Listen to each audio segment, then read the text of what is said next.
workplace in our state, thanks to the Clean Indoor Air Act. In some workplaces, the policy is expanded to include the entire campus. Well, now one hospital will become the first in Maryland to take its policy even further. It will not hire tobacco users, period.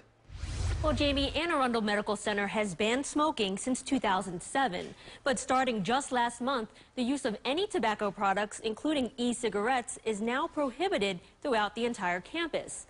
This time next year, the policy will include tobacco-free hiring. And though law experts say the policy is legal, it's still not without controversy. Anne Arundel Medical Center is taking a stand against smoke.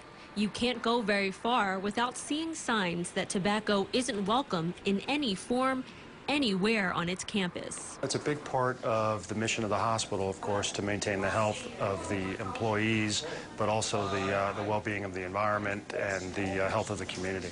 And so that's really where this is coming from. Cigarettes, cigars, e-cigarettes, and chewing tobacco are all prohibited.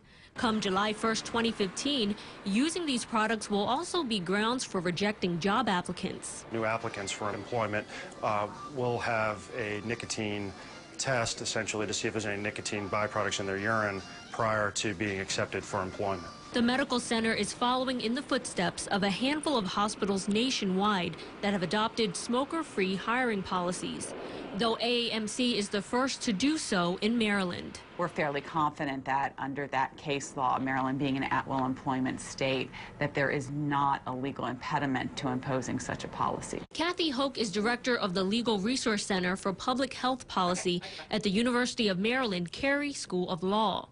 The center helps businesses, government agencies, and advocacy groups develop sound and effective policies to reduce tobacco use. One of the issues that one has to look at is, are there any kind of legal protections for smokers that might come into play here? One might look at the Americans with Disabilities Act to determine whether tobacco addiction would be considered a disability, and it is not. And so, kind of clear that hurdle of it not being considered a disability there. 29 states and the District of Columbia have laws that prevent employers from discriminating against tobacco users.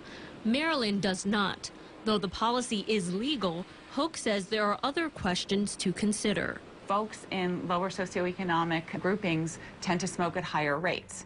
And so will this policy result in, if it were expanded beyond Anne Arundel Medical Center, frankly, will it result in, less employment opportunity for the least among us? Cathy Reisenwitz, an editor at DC-based Young Voices, says it can also be viewed as a business decision.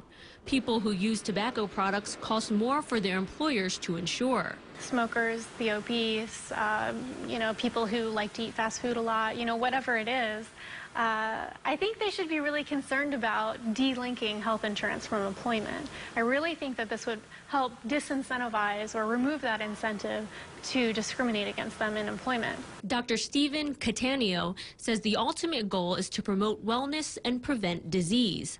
As part of the policy, the hospital is expanding its free tobacco cessation programs, including increasing the number of treatment specialists and the availability of classes and counseling. Smoking has huge implications. It's the single biggest preventable cause of death and disease that we know of it worldwide, and has major implications for heart health, lung health, vascular health, and so forth. But will other types of employers follow suit?